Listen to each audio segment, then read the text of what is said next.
네. 말씀드린 것처럼 다음은 김경호 변호사님 말씀 주시죠. 네. 조희대 대법원장이나 지규현 대법관이나 모두 헌법 65조 1항에 직무집행간에 헌법과 법률을 위반하면 탄핵의 대상입니다. 그 탄핵 사유의 합리적 의심에 대해서 이야기하겠습니다.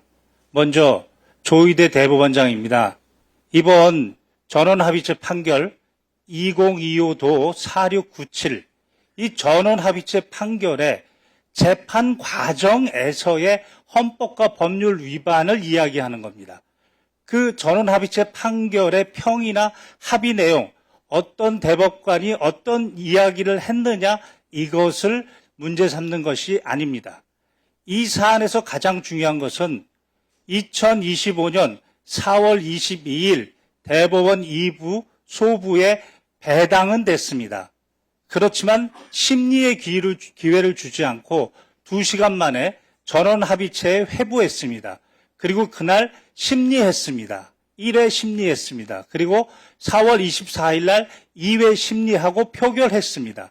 그리고 5월 1일 날 선고를 내렸습니다. 지금 문제를 삼는 것은 대법원에서 전원합의체 판결에 대해서 이미 종결된 이 판결 과정에 대해서 문제를 삼고자 하는 겁니다. 박범계 의원께서 공개한 것처럼 그리고 대법원 인터넷에 공개된 것처럼 문제가 되는 것은 바로 2025년 4월 22일 이전의 행적입니다. 즉 2025년 3월 31일 날 조희대 대법원장은 이 사건을 배당 전에 다른 사건 재판부를 지정했습니다. 즉 배당 전에 미리 심리를 하게 한 겁니다. 그리고 4월 22일 2부에 배당하기 전에 미리 전원합의체 심리 지정을 직권으로 했습니다. 이 두 부분에 대한 문제점을 말씀드리겠습니다. 먼저 대법원 2부에는 4월 22일 오전에 배당이 됐습니다. 배당이 되면 헌법 102조 1항에 따라 소부를 둘 수 있고 법원 조직법 7조 1항에는 3분의 2 이상의 대법관의 전원 합의체로 합니다. 그러나 단서에 3명 이상이 소부에 배당이 되면 먼저 심리한다고 했습니다. 먼저 심리한다는 것이 원칙입니다. 그러면 4월 22일 날 배당되기 전부터 3월 31일 날 누군가가 먼저 심리하고 있었습니다. 이것은 헌법이 보장하는 소부의 심판권을 침해했습니다. 그리고 소부는 먼저 심리를 하다가 4가지 사유, 다시 말해서 명령규칙이 헌법에 위반됐는지, 명령규칙이 법률에 위반됐는지, 지금 해당 대법원 판결을 변경해야 되는지, 아니면 소부에서 심리하는 게 부적당한지, 이렇게 심리를 한 다음에 전원합의체에 회부하는 겁니다. 그런데 이런 절차도 없이 배당 전에 미리 4월 22일 당일날 전원합의체 지정, 이렇게 직권으로 심리를 지정하였습니다.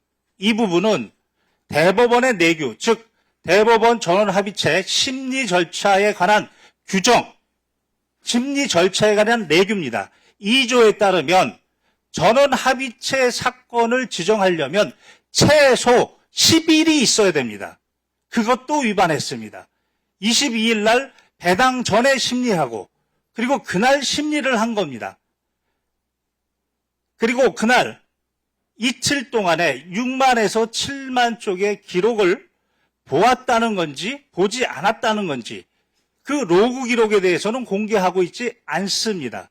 분명히 헌법 12조 1항의 적법 절차 위반에 문제가 생길 수 있습니다. 그리고 더 중요한 것은 전원합의체 판결이라고 했습니다. 2025도 4697. 그러나 판결이 변경된 게 아무것도 없습니다. 기존의 2019도 13328, 즉 항소심에서 무죄를 선고했던 그 전원합의체 판결 그대로입니다. 그럼에도 불구하고 10일의 지정기간도 무시한 채 이것은 대선의 정치적 중립이 아니고 정치적 선택으로 뛰어들었다는 의심이 충분히 가능합니다. 또한 헌법 103조 사항에는 대법원과 각급 법원의 조직은 직무 범위까지입니다. 법률로 정한다고 했습니다. 즉 이 법률이 형사소송법 383조입니다. 여기에는 법률심을 하라고 했습니다. 그런데 항소심에서 김문기의 발언은 그것은 안다 모른다 의견이다라는 것을 그것은 사실이다. 그리고 허위사실이다. 이렇게 사실심리를 했습니다. 그리고 백현동 발언에 대해서는 그것은 구체적 사실이 아니고 항소심의 경우에는 구체적 사실이 아니고 다소 과장된 표현 의견이다를 대법원에서 사실이고 허위사실이라고 명시적으로 사실심 판단을 했습니다. 이것은 383조 4호의 사형, 무기 10년 이상의 선고가 아니면 절대로 사실심 심리를 할 수 없습니다. 이와 같이 구체적으로 조의대 대법원은 헌법과 법률의 위반의 사항이 구체적 사항이 있습니다. 그렇다면 헌법 61조 1항에 따라 국회는 국정감사나 조사를 할 수 있고 그때 증인으로 부를 수 있습니다. 그래서 그것을 국회법 129조 1항에서 국정감사에 대해서 증인 요구할 수 있는 것이고 그리고 오늘은 121조 5항에 따라 그 특정 사항에 대해서 증인 요구를 한 겁니다. 이렇게 되면 증감법 2조에 따라 출석 의무가 생기고 그래서 5조의 2에 따라 불출석 사유 즉 법률에서 면제가 된다거나 또는 천재지변 또는 출석할 수 없는 객관적 불출석 사유를 이야기해야 됩니다. 이와 같이 불출석 의견은 여기에 출석해서 이야기하면 되는 겁니다. 그럼에도 불구하고 출석하지 않으면 국회 증감법 12조 1항에 따라 불출석의 죄 3년 이하 징역 1천만 원 이상 3천만 원 이하 벌금에 처해질 수 있습니다. 제 시간은 이제 다 된 것 같습니다. 직위원 부분은 시간이 안 돼서 생략하겠습니다. 허가해 주시면 말씀드리겠습니다. 직위원 부분은.